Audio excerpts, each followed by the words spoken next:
गिबियावनो खुलुमबाय आं चिरां जिल्ला एबसुनिफ्राय फैदों नैबे डिबेट कम्पिटिसनाव बाहागो लानायाव आयदायावनो दङ गोदान मुगानि सोलोंथायारि जौगानायाव एआइनि बाहायनाया फरायसाफोरनि जिउ राहा दानायाव मदद होदों। आं दा आयदानि जानानै बुंदों। आंनि बुंनायखौ आं जागायनोसै। गोदान मुगानि सोलोंथायारि जौगानायाव एआइनि बाहायनाया फरायसाफोरनि जिउ राहा दानायाव हेफाजाब होदों। बेयो डेफिनेटलि सैथो। मानोना जों बे खोथाखौ गुवार मोनसे एंगेलजों नायनांगोन। बे इन्डियानिल' खोथा नङा, मुलुगखौनो मोनसे अबजार्भ खालामनांगोन आरो जोङो। बेयाव गोबां माखासे हादरफोरनि खोथाखौबो बेयाव लाबोनांगौ जानानै फैयो। मानोना आमेरिका बायदि सुपार पावार हादराव एआइनि बाहायनाया बांसिन आरो इन्डियानि रुजुनायाव बिसोरनि इडुकेसना गोजौसिनाव आरो एआइनि बाहायनायाबो बांसिन। मानो होननानै नायोबा एआइनि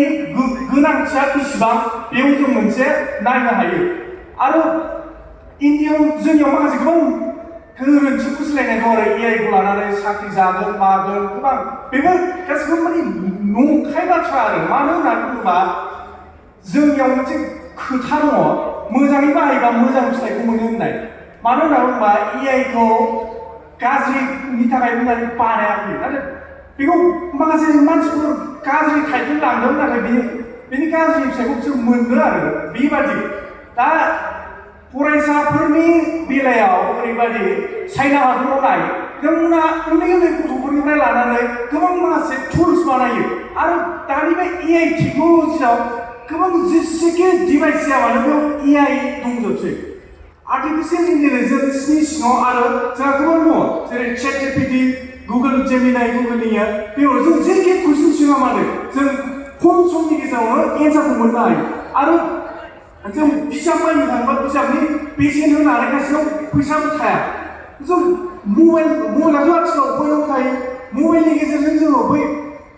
एआइनि गेजेरजों मा नांगौ जों कुइसन सोंनानै एन्सारखौ लाबोनाय। आरो जोंनियाव माखासे प्रपार गाइडेन्सनि आंखाल दं। जों गाइडेन्सनि थाखाय एआइनि सायावबो डिपेन्ड जानो हायो। जेरै नायबा जों मानो होनना बुङो जेखि कुइसननि एन्सारानो जाया मानो जों बेखौ मोनजोबो। नाथाय बै दिपसिकनि खोथाया दा बे चाइनानि माखासे माने हादरनि माबाखौसो फल' खालामनांगौ जायो। बेनि थाखाय दिपसिकआव माखासे एसे प्रब्लेमखौ नुनो मोनो। बे आरो एआइआ मुलुगाव मोनसे साग्लोबसारनाय टेक्न'लजि जाबाय। बे रोखा जे फरायसाफोरनि जिउ राहा दानायाव एआइनि गोनांथिया जोबोद दङ। आरो साख्रिया गोबां एआइ सेक्टराव गोबां दङ। जोङो डेटा साइन्टिस्ट बायदि बायदि गोबां साख्रि जोङो एआइनि सफ्टवेयार इन्जिनियार बायदि बायदि गोबां। नाथाय आं बेखौ बुंखादों गुवार नोजोरजों नायनानै एसेनोसै गोजोन्थों। आंनि मुङा बड'फ सरकारि। आं चिरां जिल्ला एबसु जानानै दिनैनि बाथ्रा बादायलायनायाव आयदानि बेरेखा जानानै बुंगोन। आयदाया जाहैबाय गोदान मुगानि सोलोंथायारि जौगानायाव एआइनि बाहायनाया फरायसाफोरनि जिउ राहा दानायाव मदद होदों। बे खोथाया नंखाय। गोदान मुगानि सोलोंथायारि जौगानायाव एआइआ फरायसाफोरनि जिउ राहा दानायाव जेबो मदद होआखै आरो इयुनावबो होगोन होननानै जों बुंनो हाया। एआइआ जों फरायसाफोरनि जिउ राहा दानायनि लामाखौ आरो फरायसाफोरनि इयुननि थांनानै थानायनि जा लामा बे लामाखौ फोजोबस्रांनोसो नाजागासिनो दङ। दिनै एआइ फैनाय लोगो लोगोनो जोंनि माखासे साख्रिफोरा गोमालांनो हमदों। जेरै इन्जिनियार सेक्टराव माखासे साख्रि गोमानो हमदों, जेरै डक्टरफोरनि सेक्टराव माखासे साख्रिफोरा गोमानो हमदों, माखासे डिजाइनारफोरनि साख्रिया गोमानो हमदों। आरो दाख्लै थांनाय बावै डिसेम्बर दाननि 2023 डिसेम्बर दानाव 1000निफ्राय बारा इमप्लयफोरखौ पिटिएमआ गावनि कम्पानिनिफ्राय एरनहरदों। जाहोनाव एआइ फैनायनि थाखाय पिटिएमआव इमप्लयफोरनि गोनांथि गैला। मानोना गासै खामानिखौनो एआइआनो मावसै। आरो फैबाय थानाय 20 बोसोरनि उनाव जुदि डिफेन्स सेक्टराव, पुलिस सार्भिसाव एआइखौ सोनानै होयोब्ला जों फरायसाफोरा गोजौ सोलोंथाइ लाखांनायनि उनावबो गावखौ सुंथानो थाखाय माबा मोनसे खामानि मावनानै जानो थाखाय जोंनि आखायाव जेबो राहा लामा थाहैनाय नङा।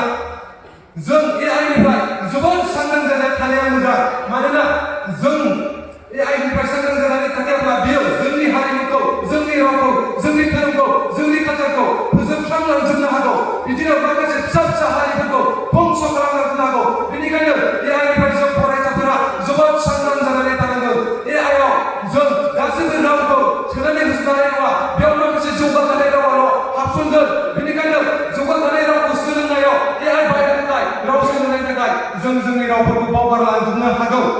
बावैसो बुंलांदों एआइआव मोनसे मोनसे कुइसनफोरखौ जेरै मिटा साबजेक्टिभफ्राव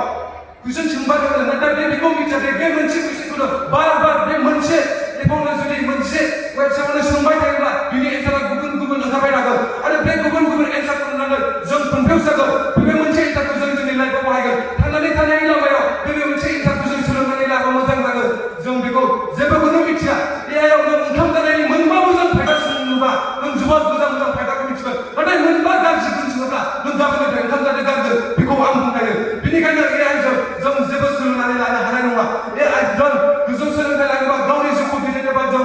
बिजाब सोलोंनांगोन मोजां गुन लानांगोन आरो मोजां गुन लानानै जों मुलुगाव राज खालामनांगोन बे एआइआव सोलोंनानै नङा जों एआइ बायदि गुबुन मोनसे प्लेटफर्म खालामनांगोन जों मुलुगाव राज खालामनांगोन जोंनि राव जोंनि हारिमु जोंनि थुनलाइखौ मुलुगाव गोसारहोनांगोन आं जोबनायाव बेखौनो आं बुंनो सानदों जों एआइनिफ्राय सांग्रां जानानै थानाया मोजां आं बुंनाया एसे गोजोन खुलुमबाय आंनि मुङा श्री कृष्ण बर' आङो तामुलपुर जिल्ला दुलाराय बर' फरायसालिनिफ्राय जानानै फैदों दिनैनि बे बाथ्रा एआइनि जि बाथ्रा दान्थेलायनाय बादायलायनायाव आं बाहागो लादों आं सानदों बड'फआव बिथांमोना जाबायदि खोथा बुंदों बेफोर गासैबो नंखाय दिनै एआइनि गेजेरजों जों माखासे गियान माखासे रोंगौथिफोरखौ जोङो बुथुमनानै लानो हायो आरो लोगोसेयैनो जों माखासे मिथियै जायगा बायदिसिनाफोरखौबो जोङो नायनो हायो आरो लोगोसेयैनो जोङो बुहुमाव ओरैबायदि डेभेलप जादों एआइनि जोहैनो जों बेखौ साननांगोन आरो जों बर' हारियाबो बेखौ फल' खालामनांगोन जे दानि टेक्न'लजिनि जुगाव बे गोदोनि बायदि खोमसि फोथायनाय बेबायदि गामि सिङाव थाबाय थाब्ला जों डेभेलप जानो हानाय नङा बेखायनो एआइनि जि दावगालु बे समजों जों गोरोबनानै जों खामानि मावनांगोन आरो जोङो सम आरो बोथोरखौ नोजोर बोनानै समान जों गुबुन हारिफोर बायदि जोङो दावगानांगोन जेरै गुबुन हारिफ्रा जेरै साउथ इन्डियायाव जों नाय बिसोर ओरैबायदि एडभान्स एआइनि बिथिङाव बिथांमोना ओरैबायदि दावगानाय टेक्न'लजियावनो जों जायखिजाया बिथांमोना माखासे दावगानाय जायनि थाखाय बिथांमोननि गेजेराव मिसआन्डारस्टेन्डिं जाया दिनै जोंनि बर' हारिनि गेजेराव बेफोरबायदि गोरोन्थि बुजिलायनाय बेफोरनो जायो जों माखासे रोङै एबा मिथियै बाथ्राफोरखौ जोङो एआइनि गेजेरजों सार्च खालामनानै जों नायनो हायो आंनि मुङा मुस्तिफा दैमारि आं सनितपुर जिल्लानिफ्राय फैदों गोदान मुगानि सोलोंथायारि जौगानायाव एआइनि बाहायनाया फरायसाफोरनि जिउ राहा दानायाव मदद होदों आंनि फारनिफ्राय आं बुंनो सानदों बियो टटेलि 100% रं बियो मदद होआखै मानोना जेब्ला एआइ आर्टिफिशियेल इन्टेलिजेन्सखौ जन मेकार्टिया दिहुनदोंमोन बै समनिफ्रायनो एसे समाजाव जोङो नुबोनो मोन्दों एसे गुलाय गुजायखौ नुबोनो मोन्दों एआइ आर्टिफिशियेल इन्टेलिजेन्स होनोबा बियो समाजाव ओरैबायदि समाज गुबुंले खालामदों आरो जबलेस खालामदों आरो जोंहा रिस्क फर प्राइभेसि बेबायदि समाजाव बियो एसे डेभेलपमेन्ट खालामदों दा बेखायनो एआइआ जोंनि समाजाव जायबायदि फरायसाफ्रा गावनि गोसो होनानै मोजां फरायनांगौ बिजाबफोरखौ फरायालासिनो गुसुं समनि गेजेरावहाय गोबां मेथा सार्टिफिकेट बाहायनानै बिथांमोना एन्सार बुथुमनो नाजायो जायनि जाहोनाव जोंनिया हार्डवर्क गैया हार्डवर्क गैयैनि जाहोनावनो जोंनियावहाय जोङो स्किलखौ सोरजिनो हायाखै स्किल सोरजिनो हायैनि जाहोनावनो जोंनि समाजाव दायो बेकार जेंनाया बांसिन जादों आरो बेबायदिनो बे माखासे सुबुंफोरनि साख्रिखौ जादों होनना बुंनाया बेबायदिनो मोनसे समावहाय बेंकफ्रावहाय केसियार थायोमोन फैसा साननायनि नाथाय दा आथिखालाव बेफोरखौ मेसिनानो सानो दा बैफोरावहाय समाजाव बैफोरनो समाजाव जोंनि गेजेरावहाय बेकार जेंना सोमजिनाया आरो एआइनि दारै जों माखासे मानसिफोरनि प्राइभेसिफोरखौ हेक खालामनानै जोङो मा खालामनो हायो जों खावनानै जोङो नायनो हायो दा बेबायदियानो समाजाव मोनसे मा खालामदों बेकार जेंना आरो समाजाव गुबुंले थासारि लाबोदों दा बिथांमोना दहाय बुंदों एआइनि दारैहाय जोंनियाव एसे जौगानाय लाबोदों नाथाय बिसिनि बुंनाया टटेलि रं जायनि जाहोनावहाय जोंनियावहाय बेकार जेंनाया बांहोदों आरो मबाइलाव जोङो गुबुननि माबाफोरखौ जोङो हेक खालामनानै जोंनावहाय भाइरेल भिडिअ जों नायनाय गाज्रि फट' थासारिफ्रा जोंनियाव सोमजिनाय बेफोरो जाबाय गासैबो आर्टिफिशियेल इन्टेलिजेन्सनि दारैनो जादों आरो जोङो जोंनि साउथ इन्डियानिनो मोनसे फिल्माव जों नुयो रबट बै रबट फिल्माव जों नुनो मोनदों रजनीकान्तनियावहाय बेयावबो जोङो मा नुबाय लास्टावहाय जोङो बै रबटखौ जोङो मा खालामबाय सासे मानसि बायदि खालामनो हायैनि जाहोनाव जों बेखौ फुरा जोङो बेखौ बोखारफिननानै जोङो दोननो गोनां जादों दा बेखायनो आंनि थाखाय जोङो नैबे आर्टिफिशियेल इन्टेलिजेन्सआ जोंनि समाज दानायावहाय मोनसे गाज्रि थासारि लाबोदों आरो फरायसाफोरखौ फरायनायाव जौगाहोनायनि अनगायै खालि मा खालामदों गेमाव पाबजियाव आरो दाखालिबो जोंनि समाजाव मा जाबाय आर्टिफिशियेल इन्टेलिजेन्सआ जोंनियाव फैनायनि थाखायनो जोंनाव OIB जानानै थादों एसेयावनो आङो बुंनानै फोजोबनाय जागोन आं दीपावली मुसाहारि आं सनितपुर डिस्ट्रिक्टनिफ्राय फैदों दिनैनि जि आयदा गोदान मुगानि सोलोंथायारि जौगानायाव AI नि बाहायनाया फरायसाफोरनि जिउ राहा दानायाव मदद होदों आं बुंनो सानो होदों जोङो बे बाथ्राखौ बुंनायनि सिगाङावनो AI आ मा जों बेखौ मिथिना लाग्रोनाया जोबोर गोनां AI आ जाहैबाय मोनसे मेन मेड सिस्टेम एबा एप्रोच जायखौ जन मेकार्टिया बानायदोंमोन बिनि फार्स्ट सावरायजेननाया 1950 आव जादोंमोन बिनि उनाव बिसोरो जि पारपसमोन बे AI खौ बानायनायनि बियो जाहैबाय मानसिनि बायदि बे सिस्टेमखौ मानसिनि बायदि साननो हानाय गोहो बा लार्निं केपासिटि बेफोर गासैखौबो बेजोंनो ज'नो सरजाबना होदों जेरै दा जोंनि हिउमेन बिंआ जि ट्रेडिशनेल मेथड सोलोंथाइनि बा फोरोंनायनि जि ट्रेडिशनेल मेथड बेयाव माबा मोनसे नङा माबा मोनसे गोरोन्थिया नुजाबाय थायो जे गोदोनि दिनाव जों जेसेबां सोलोंदोंमोन बे सोलोंनाया दानि मुगायाव जों बांसिन AI बा इन्टारनेट बा बायदिसिनानि बिजोंजों जोङो बांसिनै सोलोंनो हायो जेरै सानना नाय जोङो माबा मोनसे वर्डखौ बुजिला बांसिनै जों बुंनो हागोन जे जोङो बर' मिडियामनि स्टुडेन्टफोरा दा कलेजाव बांसिनै हारसा मिडियामनि जे गभर्नमेन्ट कलेजफोरा बांसिनै हारसाजों फोरोङो बेयाव जों माखासे बाथ्राखौ जों बुजिया बेफोर वर्डखौ जोङो मा गावनो गुगोलफोर जेरै ChatGPT जिपनि बेफोराव नायनानै जोङो बुजिनानै लानो हायो बिथाङा बुंदों जे आनइमप्लयमेन्टआ बांद्राय बारानिफ्राय बारा जालांदों AI फैनायनि उनाव होनदों बिथाङा मिथिया नामा जे साख्रिनि पस्टआनो बेसेबां ओंखारो जेरै 2500 पस्टनि जुदि साख्रि ओंखारोबा खै हाजार होयो दाख्लैसो बिटिआरआव खोनानाय बायदिब्ला 80 पस्टआवनो बेसेबां 5000 6000 केन्डिडेटफोरा एग्जाम होदों होननानै होनब्ला बे AI नि गोरोन्थि नङा आरो AI आ समाजाव गुबुंले खालामदों होननानै बिथाङा बुंदों जे साननानै AI आ जोंखौ अलवेज हेल्प खालामनोसो आवगायो नाथाय जोंसो जोंनि गोरोन्थि बेनो जोङो रं लामाजों जोङो बेखौ बाहायो जेरै जोङो माबा मोनसे सार्च खालामनानै नायनो गारनानै जोङो माबा माबि गोदाव सोराव एपफोरखौ डाउनलड खालामनानै माबा गोदाव सोराव भिडिअ एडिटिं बायदिसिना फट' एडिटिं बायदिसिना खालामनानै हगारनानै होयो बियो बे गाव गावनि जाहोनावसो जादों दा फंबाया जे AI नि थाखायनो जे गोबां मानसि आनइमप्लयमेन्ट जादों होननानै सानना नाय जे माखासे मानसियाल'सो एसेल' बिबांनि मानसियाल'सो आनइमप्लयमेन्ट जादों नाथाय बुहुमा AI नि बिजोंजों गोबां मानसियानो रोंगौथिखौ मोनदों बा बिथाङा बुंदों जे एसाइनमेन्टखौ मा बिसोरो AI निफ्राय डाइरेक्ट ChatGPT फोरनिफ्राय मा कपि पेस्ट खालामनानै होयो बेयो गावसोरनि गोरोन्थि जानांगौ बिथांमोनानो ChatGPT बायदिसिना जिमनिफोरनिफ्राय कपि पेस्ट खालामनानै होयो नाथाय जोंफोरथ' होफेराखै आंनि बुंनांगौआ एसेनोसै गोजोन्थों हाथाय बाजारखौ सामलायलांनाय मानगोनां बिजिरगिरि बुंथिगिरि सारमोनजों लोगोसे दाब दाब जिल्लानिफ्राय दिनैनि बे बाथ्रा दान्थेनायाव बाहागो लानो फैनाय आंनिनो लोगोफोर आं खारथे आमोनजि जिल्लानिफ्राय दिनैनि बे बाथ्रा दान्थेनायाव बाहागो लानो फैदों आंनि मुङा गुस्ति बनेश्वर बसुमतारी टपिकआनो जादों गोदान मुगानि सोलोंथायारि जौगानायाव AI आ आर्टिफिशियेल इन्टेलिजेन्सनि बाहायनायाव फरायसाफोरनि जिउ राहा दानायाव मदद होदों होआखै आंनि फारसेबा 100%आव 100%खौनो बुंनो हायो दानि जुगाव साननानै नायलाय AI आ मा जोंनि जिउआव माबायदि खैफोद लाबोदों नोंसोर मिथिदोंना दानि जुगाव ना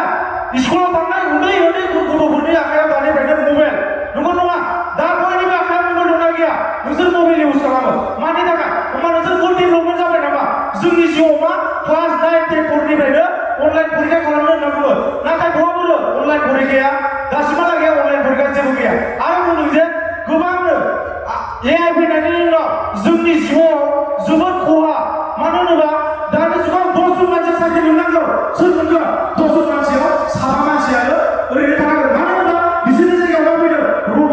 रबटआनो मा गासिबो खामानिखौ हिउमेन जोंनि मानसिनि साननायजों बिसोरनि मानसिनि साननायजों बहुत डिफारेन्स दं मानो होनोबा साननाय नायलाय बिसोरनि साननायफोरा जोंनिफ्राय बिसोरो हाजार गुन बारा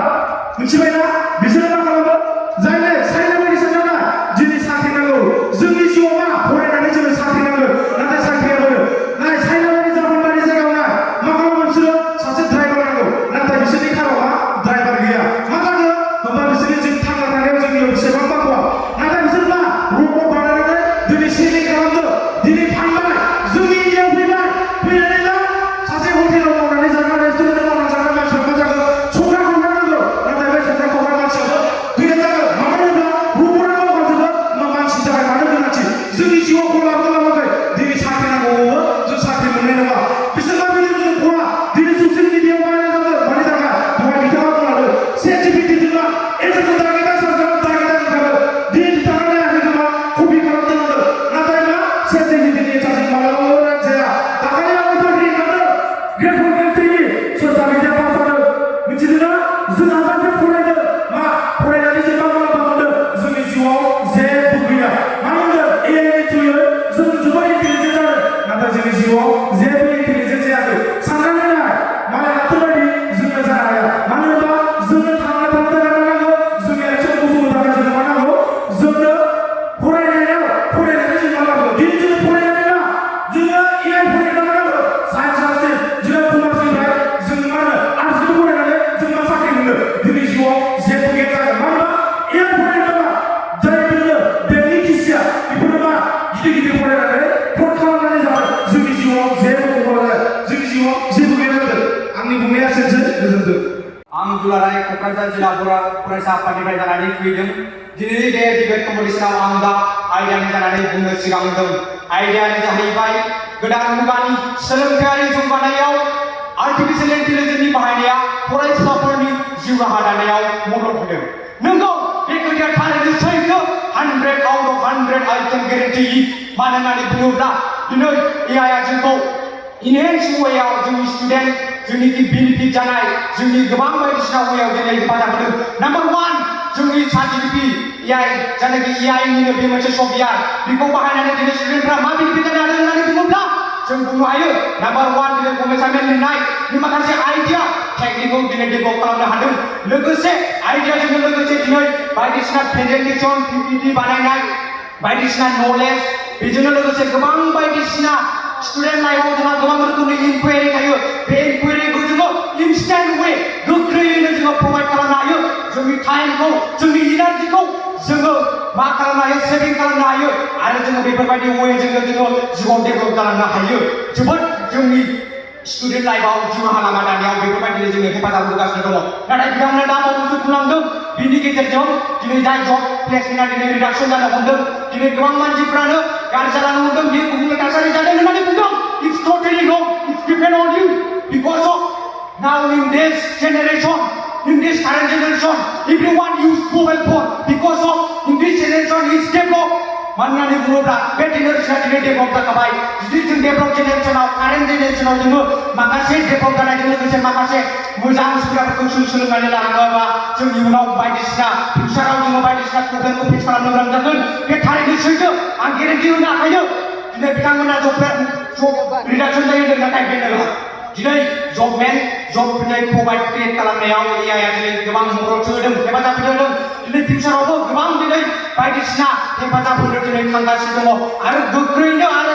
जोबोद इजियैनो आं बुंनो हायो दिनै फिउचारावनो वर्ल्ड वार्ल्डआवनो दिनै जाफुंसारनाय हादर आमेरिका दिनै चाइना हादर बायदि दिनै इन्डियाबो दिनै डेभेलप जालांनानै दिनै आर्टिफिशियेल बिदि इउजेसफोरखौ बाहायनानै दिनै स्टुडेन्टफोरा जौगासार जानो हागोन आरो जिउआव देरहासार जानो हागोन बे थारैनो सैथो दिनै नलेज लानानै माखासे अभार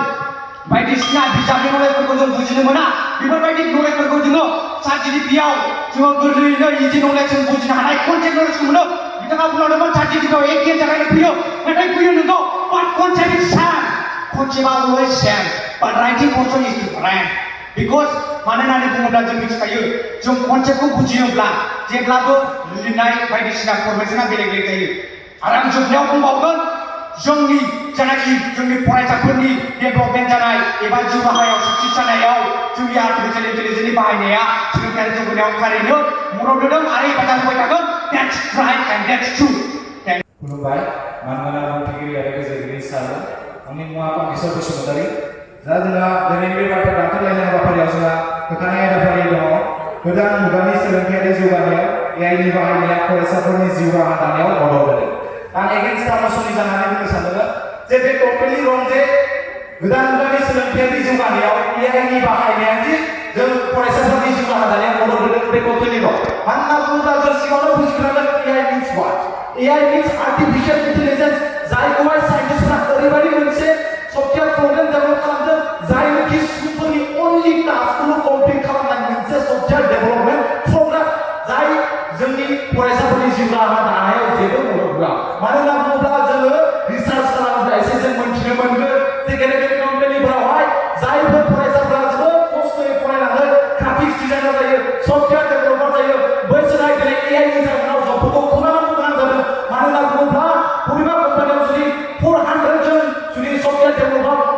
हायार खालामोब्ला बै 200 जननि खामानिखौ एआइआ हारसिङै मावो अब्लाथ' बेयो बै 200 जननि बे साख्रिखौ जानानै होबाय जाय बिसोरनि न'खौहाय माबायोमोन फोथाङोमोन बेखौनो जानानै होबाय अब्ला बे एआइआ माबोरैहाय जोंखौ मदद होनो हागोन बेथ' जोंखौ खहासो खालामगोन दा बेनि थाखायनो एआइआ मालाबाबो फरायसाफोरनि जिउ राहा दानायाव मदद होआखै आरो बेल' नङा जों बयबो जों रिसार्च खालामनाय गोनांथि AI has a limited storage and it has a lack of creativity बे मानसिया बे साननो रोङा बेयाव मेंटेल जिथु एबिलिटि बे जेबो ग्रथ जानो रोङा मानो होनबा बेखौ साइन्सआ अलरेडि मोनसे प्रग्राम खालामदों जे बे मोनसे लिमिटेड स्टरेजजों खामानि मावो जायखौ बे जायबायदि डेभेलप खालामदों बै खामानिखौ बियो मावनो हायो बेनि अनगायै बे गुबुन जेबो क्रिएटिभिटि डेभेलपमेन्ट खालामनाया जुदि जोंनि साननाया जुदि डेभेलप जायाब्ला जोंनि जुदि क्रिएटिभिटियानो जुदि ग्रथ जायाब्ला जों बबेहाय जोङो जिउ राहा दाना होनो बे एआइआ माबोरै हागोन आरो दानिसो बुंलांदों लायनो एआइआव लायनो जोङो माने गुबुन गुबुन जायगाखौ नायनो गुबुन गुबुन जायगा नायनानै जोंखौ जिउ थांना थानायनि राहा खालामना होबाय दा दहाय बुंदों जबखौनो माने जबलेस खालामाखै जब रिडाक्सन जानायाव जेबो आखाइ गैया होनना बुंदों जाय एआइखौ बानायदों जन मेकारनि बेनो खुद बेखौ एक्सेप्ट खालामदों जे फैबाय थानाय उनावहाय एआइआ ओरैबायदि जानो थांगासिनो दङ बे एआइनि जाहोनावहाय गोबांनि जबफोरानो नै थांगोन होननानै बे गावनो एक्सेप्ट खालामदों अब्ला नोंसोर माबोरै बुंनो हागोन जे एआइआ दि जोंनि बे जिउ राहा दानायाव खहा खालामाखै होननानै नोंसोर माबोरै बुंनो हाखो बयबो सासेया बुंलांबावदों जे एआइआ लायनो माने बिजाब फरायनो हायो मा फरायनो हायो बिजाब फरायनो कनसेप्ट जोङो एआइआव जोङो सार्च खालामनो हायो टिचारा बुंनो हागौ नोंथाङा जि फरायसालियाव फरायदों मानो फरायबाय दं एआइखौ इउज खालामनानै न'आव थानानै गियान लादों टिचारखौ जुदि नाङाब्ला एआइखौ जुदि नांगौब्ला नोंथाङा न'आव थानानै गियानखौ लादों दा बे खिनिखौ बुंनानै दिनै जोंनि बाथ्रा दान्थेलायनायनि जि सुंद' बिबुंथि बे खिनिखौ एसेयावनो फोजोबनाय गोजोन्थों होखानाय आयदायाव आं फरामर्शआव बुंगोन थामहिनबा गोदान मुगानि सोलोंथायारि जौगानायाव एआइनि बाहायनायाव माने जों जौगानो हादों आरोना थ'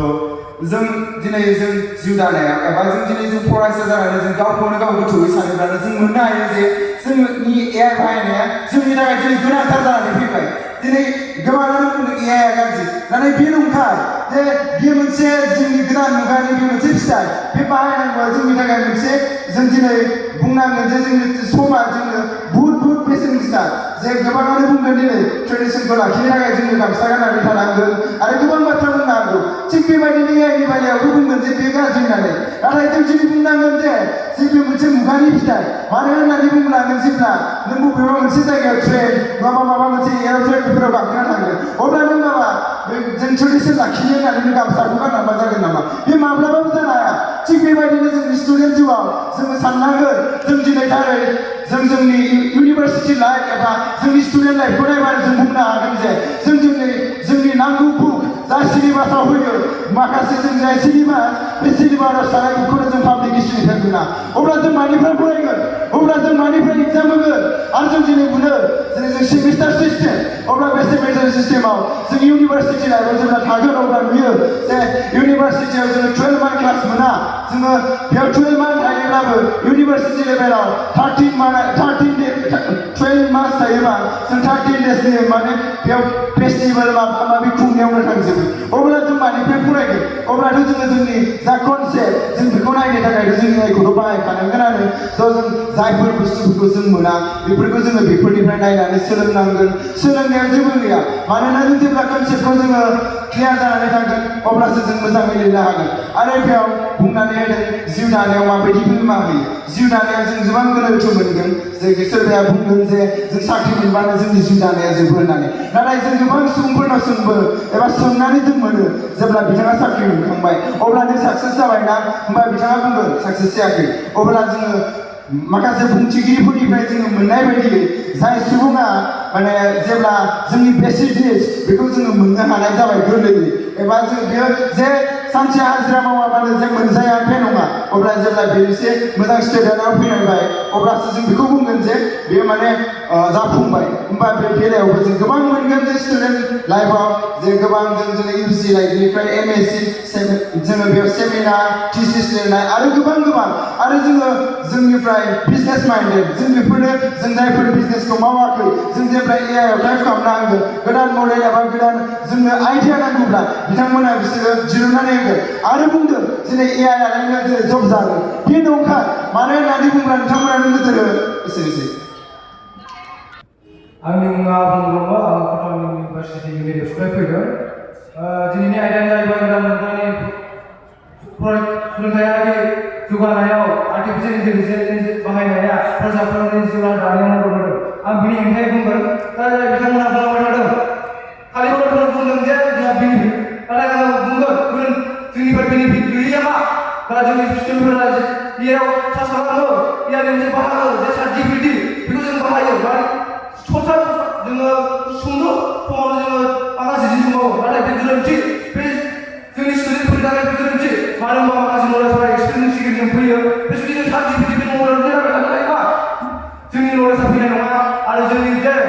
गोदान आइडिया दिहुनथायनि बे आइडियाया गोमालांगोन आरो दानि समाव नुगासिनो दङ जाय मानसिफोरा ससियेल मिडिया बाहायो बे ससियेल मिडियाखौ मोनसे एआइनि मोनसे पार्ट बेहाय जोङो गोबां मानसिफोरा भिडिअ गेम गेलेयो आरो बेनो माखासे जेंनाफोरा सोमजिगासिनो दङ जोंनि समाजारि बिथिङाव बुंनो हायो जे एआइनि गेजेरजों माखासे मानसिफोरा भिडिअ एडिट खालामनानै माखासे मानसिफोरनि जे प्राइभेसिखौ दिहुनना होनानै बिनिफ्राय ब्लेकमेल खालामनाय बेफोरो जोंनि दानि स्टुडेन्ट लाइफनि समाव जों जागासिनो दङ जों नुगासिनो दङ आरो जों नुनो मोनदों जे जोंनि साननो हानाय बे गोहोआ गासिबो खमायलांगासिनो दङ मानो होनबा एआइखौ जोङो जेसेबां जोङो सोलोंगोन बे समावनो जोङो जोंनि जे साननो हानाय बे गोहोआ खमायलांगासिनो दङ आरो जोंनि फिजिकेलि जोंनि आरो मेन्टेलि बेबो जोंनियाव गासिबो सुफुंनो हायाखै आरो बे गासै बिथिंखौ नायनानै जोंनि समाजावबो जों बे एआइआ गोबां गोहोम खोख्लैदों जोङो नुनो मोनो जोंनि एग्जामफोराव जों होलांबाय थाबाय जे रबट फिल्म जाय जौथारनि बे रबट फिल्म बियो मोनसे रबट फिल्मनि जे एआइ बियो माने मानसिखौ मदद खालामदोंमोन नाथाय मोनसे जाहोननि थाखाय जे मोनसे जे मेम'रि बेखौ सोलायनो थाखाय बे माने बे मेसिनानो माने मानसिखौ बुथार खालामनाय बे मोनसे लामायाव फैदों होमबा जों मारै एक्सेस खालामनो हागोन जे एआइआ जोंनि बे स्टुडेन्टआ बुथारदों होननानै आरो जों बे बिथिंखौ नायनानै जों नुयो गोदोहाय मा टेलिफन बुथ दंमोन टेलिफन बुथआव जोङो गोबां खामानि मावनो हायोमोन नाथाय जोंनि स्मार्टफन फैनायजों लोगोसे जोंनि जे टेलिफन बुथआव जों खामानि मावनाय बिसोर बिथांमोनहा जोंनि दिनै बे जबखौ खोमानो हमबाय आरो गोदो गोदाय आगोल समाव फरायगारिजों दा बिथांमोनहा जिउखौ खुंबाय थादोंमोन नाथाय गारि फैनायजों लोगोसे बेयो जबफोरा गोमालांबाय बे फारसे बिथिंजों जेसेबां नायनानै जोङो बुंनो हायो जे एआइआ फरायसाफोरनि जिउ राहा दानायाव मदद होआखै आंनि बिथिंनिफ्राय बेनो आरो आंनि बे गुसुं बिबुंथिखौ होनानै बे आंनि बुंनाय बाथ्राखौ फोजोबबाय गोजोन्थों आंनि मुङा थरायना अम्फारिवारि आङो बड'लेण्ड मुलुगसोलोंसालि दालाइसा बर' दुलाराय बर' फरायसा आफादनि जानानै दिनैनि बे बाथ्रा दान्थे बादायलायनायाव आयदानि जानानै बुंनो सानदोंदि गोदान सोलोंथायारि जौगानायाव आर्टिफिशियेल इन्टेलिजेन्सनि बाहायनाया फरायसाफोरखौ जिउ राहा दानायाव मदद होदों बे बाथ्राया थारैनो सैथो दिनैनि बे आयदायाव हाबनानै दं बे टपिकआव हाबनानै दं मोननै साब टपिक गोदान मुगानि सोलोंथायारि जौगानायाव आर्टिफिशियेल इन्टेलिजेन्सनि बाहायनाय आरो मोनसेया जादों फरायसाफोरनि जिउ राहा दानाय दिनैनि बे गोदान मुगानि सोलोंथायारि खान्थियाव हाबदों डिजिटेल लिटारेसि बेयो जादों era of digital literacy दिनै गासिबो सोलोंथायानो डिजिटली कनेक्ट जाजोब्बाय जेराव नोङो टेक्न'लजिखौ नों एक्सेप्ट खालामखानांगोन आरो आर्टिफिशियेल बे जुगा जादों आर्टिफिशियेल इन्टेलिजेन्सनि जुग जेराव नोङो गासैबो बुस्थुफोरानो आर्टिफिशियेल इन्टेलिजेन्सजों कन्ट्रल खालामजायो नोंनि फरायनाय लिरनाय बेफोर गासिबो बिनि सायाव माखासे डिपेन्ड जानानै फैदों आरो फरायसाफोरनि जिउ राहा दानाय बुङोब्ला जों सासे फरायसाया गावखौ इयुनाव माबोरै दैदेनलांगोन बेनि मोनसे थांखि लानाय दा दिनैनि समाव बै समाव जुदि अर दिहुनग्राया अरा मानसिखौ खामहोयो होननानै अरखौ दिहुनालासिनो थायोमोनब्ला दिनै मुलुगा खोमसियाव थागौमोन बेबायदिनो दिनै जुदि आर्टिफिशियेल इन्टेलिजेन्सखौ माखासे सुबुंफोरा गावसिनि इउज खालामनो रोङैयाव बेखौ डेन्जार होननानै बेखौ बाहायालासिनो थायोब्ला जोंनि डेभेलपमेन्टआबो रिभार्ससो जागोन बा उनफारसेसो थांगोन मानोना आर्टिफिशियेल इन्टेलिजेन्सआ मोनसे प्लेटफर्म जेराव नों आइडियासफोरखौ कालेक्ट खालामनो हायो जेनेबा नों सासे खन्थाइगिरि होमबा नों नोंनि खन्थाइनि आइडियास नों कालेक्ट खालामनो हायो सासे नों जुदि सावगारि आखिगिरिबा नों नोंनि ड्रयिंसनि नोंनि पेइन्टिंसनि आइडियास नों कालेक्ट खालामनो हागोन आर्टिफिशियेल इन्टेलिजेन्सआ दिनै फरायसाफोरनो डिजिटेल प्लेटफर्म क्रिएट खालामनो हादों जेराव गोबां सुबुंफोरानो गाव गावनि जिउखौ दानानै लानो हादों जोंनि बर'नि गेजेरावबो दं खन्थाइगिरिफोर गोबां सुंद' सल' खन्थाइगिरिफोर जायफोर डिजिटेलि बे आर्टिफिशियेल इन्टेलिजेन्सनि हेफाजाबाव दिनै गावखौ दानानै लानो हादों आरो आंनि माखासे बाथ्रा दान्थेगिरि बिथांमोना बुंलांदों जे आर्टिफिशियेल इन्टेलिजेन्सआव माबा नेगेटिभ साइड नेगेटिभ भिडिअस नुयो माबा नुयो बेफोर गासिबो एल्गरिदमजों कानेक्टेड आर्टिफिशियल इन्टेलिजेन्सनि सिङाव एल्गरिदम होननाय मोनसे सिस्टेम दं जाय नोंनि गासैबो बुस्थुखौ माने डिटेक्ट खालामनाय बायदि खालामो जेराव नोंनि आइडियास नोंनि साननाय थिंकिं गासिखौबो बियो हमजोबनो हायो आरो बिनि बेसावनो नोंनो कन्टेन्टसफोर देखायो दिनै आर्टिफिशियल इन्टेलिजेन्सआ सासे सुबुंखौ सासे फरायसाखौ माबायदि फरायोब्ला माबायदि स्टाडि खालामोब्ला डेभेलप जाहैनो हायो माबायदि फरायोब्ला इयुनाव मा साख्रि मोनहैनो हायो बेफोरखौ दिनै आर्टिफिशियल इन्टेलिजेन्सआ प्रभाइड खालामना होयो बेयो मोनसे कनसेप्टसिम क्लियारिटि लाबोना होयो आइडियासफोरखौ प्रटेक्ट खालामना होयो दिनै जोङो गुबुन हादोरफोरखौ नायोब्ला नुनो मोनगोन USA फोराव चाइनाफोराव गोदोनिफ्रायनो आर्टिफिशियल इन्टेलिजेन्सआ दं नाथाय बिसोरो बेखौ गाज्रि होननानै बाहायालासिनो थायाखै आरो बिसोरो जौगागासिनो दं दिनै बेनिखायनो आं आंनि बुंनांगौखौ बेसेबां फोजोबबाय गोजोन्थों आंनि मुङा नारायण बसुमतारी आं उदालगुरि डिस्ट्रिक्टनिफ्राय फैदों दिनैनि बे डिबेट कम्पिटिसनाव नुजाथिनाय मानगोनां गेदेमा सार नोंथांमोन आरो लोगोसे आंनि अनजाथाव लोगो नोंथांमोन दायो आं फर्दा मोसुमि जानानै बे टपिकआव होनानै दोननाय गोदान मुगानि सोलोंथायारि जौगानायाव AI आर्टिफिशियेल इन्टेलिजेन्सनि बाहायनाया फरायसाफोरनि जिउ राहा दानायाव मदद होदों औ नंगौ बे थारैनो सैथो दानि ग्लबेलाइजेसननि मुगायाव दानि बिरोंदामिननि मुगायाव जोङो मा आर्टिफिशियेल इन्टेलिजेन्सनि जोहै जों खारफादों गासिबो हादोर एबा गासिबो जौगानाय हादोरफ्रावनो फरायसाफ्रा बेखौ बाहायखायो थिग बिदिनो जुदि जों बेखौ बाहायालासिनो थायोब्ला जोंहा बे जौगानाय हादोरफोरजों बोरै खारफानो हागोन जुदि जोंहा आर्टिफिशियल इन्टेलिजेन्सखौ जुदि बाहायाब्ला जोंहा रोंनायनि जा बिबां बे बोरै जौगागोन जुदि जोंहा मिस्टेकखौ जोङो मिथिनानैबो बेखौ सुद्रायाब्ला जोंहा बोरै मा जागोन बोरै जौगागोन जुदि जोंहा माबा मोनसे ग्रामारनि मिस्टेक जानानै दं बे ग्रामारखौ जोङो बोरै सुद्रायगोन AI एबा ChatGPT बायदिसिना जोङो बेखौ मोजां खालामनानै लाफैनो हागोन नंगौ आरो लोगोसे जोंनि दानि गोदान जौगानाय मुगायाव जों मा गासिबो फरायनाय एबा जोङो सोलोंनो गोनां जायखिजाया फरायसानि नांगौथि बेफोर गासिबो AI आवनो थाखायो बेखायनो जोङो मा लार्निं प्रसेस बा जोङो मार्केटिं भिडिअ बेफोरखौ जों AI जों खारफादों जुदि जोंहा AI जुदि खामानिखौ नों होआखैमोनब्ला बे जों जौगानाय हादोरजों मार्केटिं भिडिअ बे जोंनि जौगानाय हादोरा बोरै दावगाफागोन सानैसो बुंलांदों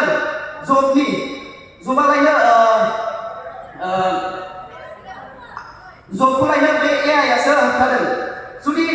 AIआनो होबथादोंब्ला बे जौगानाय हादोरफ्राव माबोरैथो खामानि मावगासिनो दङ माबोरैथो जबनि बिबाङा खमायाखै मानो खमायाखै जुदि AIआनो दंबा गाज्रि मोनब्ला बेखायनो जोङो जोंनि साननायखौ गोजौ फारसे लांनांसिगोन जोङो बि आगोलनि मुगायावनो थाबाय थायोब्ला जोंहा AI फैयैनि मुगायावनो थाबाय थायोब्ला बोरैथो जौगागोन आंनि बुंनाया एसेनोसै गोजोन्थों दिनैनि बे बाथ्रा दान्थेनाय बादायलायनायाव आं होखानाय आयदानि एगेन्स्टआव गसंनांगौ सानदों होखानाय आयदायाव दङ गोदान मुगानि सोलोंथायारि जौगानायाव AI एबा आर्टिफिशियेल इन्टेलिजेन्सनि बाहायनाया फरायसाफोरनि जिउ राहा दानायाव मदद होदों आंनि बादिब्ला मानगोनां बिजिरगिरि आरो बुंथिगिरि नोंथां बेयो आर्टिफिशियेल इन्टेलिजेन्सआ जोंनि फरायसाफोरनि जे जिउ राहा दानाय बेयाव मदद होआखै मानो होननानै बुङोब्ला जों जुदि नायोब्ला आथिखालाव बांसिन फरायसाफोरानो जे आर्टिफिशियेल इन्टेलिजेन्सनि माखासे टुल्सफोर जाय टुल्सफोरनि हेफाजाबखौल' लायो बे टुल्सनि गेजेरजों माखासे एन्सार्सफोर बा कुइसनफोरनि एन्सारफोरखौ नायनायनि गेजेरजों फरायो नाथाय बिथांमोननियाव बेखौ जे बाहायनायनि गेजेरजों बिथांमोननि जे क्रिएटिभ सेल्फ क्रिएटिभिटी बे गैया जादों आरो बे सेल्फ क्रिएटिभिटी गैयैनि थाखाय जोङो लाइफआव जेबो प्रडाक्टिभ खालामनो हायाखै बेनि अनगायैबो जोङो एआइनि माखासे टुल्सफोरखौ जोंनि लाइमोनफोरा मिसइउज खालामगासिनो दङ एआइनिनो मोनसे बाहागो दिपक बायदि एप्सनि गेजेरजों माखासे लाइमोनफोरा मा खालामदों फट'स भिडिअस बायदिफोरखौ एडिट खालामनानै गुबुननि जिउखौ माने सिलिंखार खालामनायजों लोगोसे गावनि जिउखौबो सिलिंखार खालामनो हादों बेफोर गासैखौबो नायनानै जे जों बुंनो हायो जे आर्टिफिशियेल इन्टेलिजेन्सआ जोंनि फरायसा जिउखौ जिउ राहा दानायाव हेफाजाब होआखै बबेखानि आर्टिफिशियेल इन्टेलिजेन्सआ माखासे फरायसाफोरनि जे जब बेखौ रिप्लेस खालामगासिनो दङ माब्रै होननानै बुङोब्ला आर्टिफिशियेल इन्टेलिजेन्सआ गावनो ओरैबायदि मोनसे गोरों मोनसे इन्टेलिजेन्ट जाय जोंनि सुबुंनिख्रुइबो बांसिन बिनाव क्वालिटि दङ एबा हमनानै ला आर्टिफिशियेल इन्टेलिजेन्सआ गोबां रोखोमनि खामानिफोर दङ जेरैबायदि पेन्टिं ड्रयिं बेफोरखौ आर्टिफिशियेल इन्टेलिजेन्सआ सेकेन्डनि गेजेरावनो मावफुंनानै होयो हमनानै ला सासे आर्टिस्ट बे आर्टिस्टनि सावगारि बोनाय आरो आर्टिफिशियेल इन्टेलिजेन्सनि सावगारि बोनाय बेयाव जुदि कम्पेयार खालामनानै नायोब्ला डेफिनेटलि आर्टिफिशियल इन्टेलिजेन्सआ साबसिन जायो अब्ला बयबो सुबुङानो चुज खालामदों जे आर्टिफिशियल इन्टेलिजेन्सनि पेन्टिं अब्ला बै सासे जे महरगिरि बिथाङा जे आर्टिफिशियल इन्टेलिजेन्सजों माने रिप्लेस खालामजादों बेनिखायनो आं बुंनो सानो मानगोनां बुंथिगिरि सार नोंथां जे आर्टिफिशियल इन्टेलिजेन्सआ जोंनि फरायसाफोरनि जे जिउ राहा दानायाव माने हेल्प खालामाखै दा आं बेखौनो बुंनानै आंनि जे बाथ्रा दान्थेनाय बेखौ एसेयावनो फोजोबबाय गोजोन्थों दिनैनि बे बाथ्रा दान्थेलायनाय हाबाफारियाव होखानाय आयदा हिसाबै दङ गोदान मुगानि सोलोंथायारि जौगानायाव एआइनि बाहायनाया फरायसाफोरनि जिउ राहा दानायाव मदद होदों बे समाव आं पर्दा बैसोनि जानानै बुंनो सानदों नंगौ गोदान मुगानि सोलोंथायारि जौगानायाव एआइनि बाहायनाया फरायसाफोरनि जिउ राहा दानायाव मदद होदों मानो होनोब्ला जेरैहाय सासे फोरोंगिरिया 20 जन फरायसाफोरखौ बियो खेबसेयैनो नलेज लाहोनांगौ थाङोबा बुजिहोनांगौआ एसेबां गोरलै नङा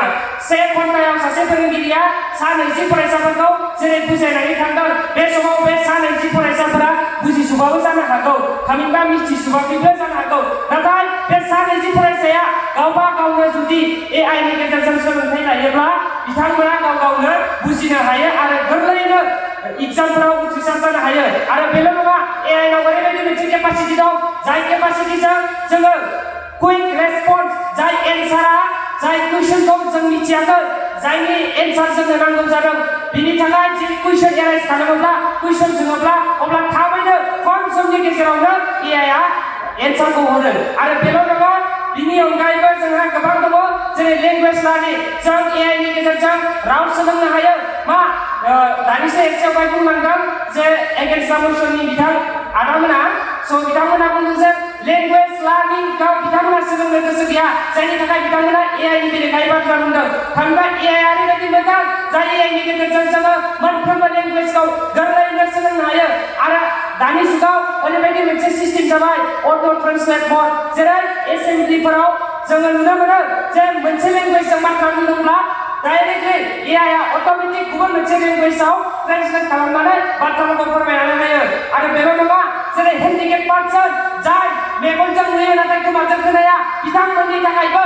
मोनसे स्क्रिनिं लार्निंनि गेजेरजों बिथांमोननो सोलोंथाइ होयो आरो बिथांमोना बुंगासिनो दङ ए गाज्रि गाज्रि गाज्रि नाथाय बिथांमोना समजों खारफानो रोङाखै बेयो बिथांमोननि गोरोन्थि मानोना दिनैनि समाव जेनेरेशना गोबां आपग्रेड जाबाय जेनेरेशन बाय जेनेरेशन जुदि जोङो जोंनि समजों खारफानो रोङाब्ला जों इयुनाव माबायदि साक्सेसफुल जागोन जोंनि कनसेप्टआनो क्लियार नङाब्ला जों माबायदि लाइफआव साक्सेसफुल जागोन स' बेनिखायनो आं बुंदों गोदान मुगानि सोलोंथायारि जौगानायाव AI नि बाहायनाया फरायसाफोरनि जिउ राहा दानायाव मदद होदों आरो बेयो थारैनो सैथो आरो 100% थार आं बेखिनिखौनो बुंनानै एरथ'नाय जाबाय गोजोन्थों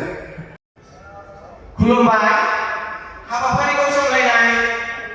बिजिरगिरि सार आरो बुंथिगिरि सारमोन आङो एगेन्स्ट मसननिफ्राय जानानै बुंगोन आंनि मुङा श्री बन्दित ब्रह्म आङो बड'फ ब्रह्म कलेज दतमा दख'रा क'क्राझार जिल्ला दुलाराय बर' फरायसा आफादनिफ्राय आयदायाव दङ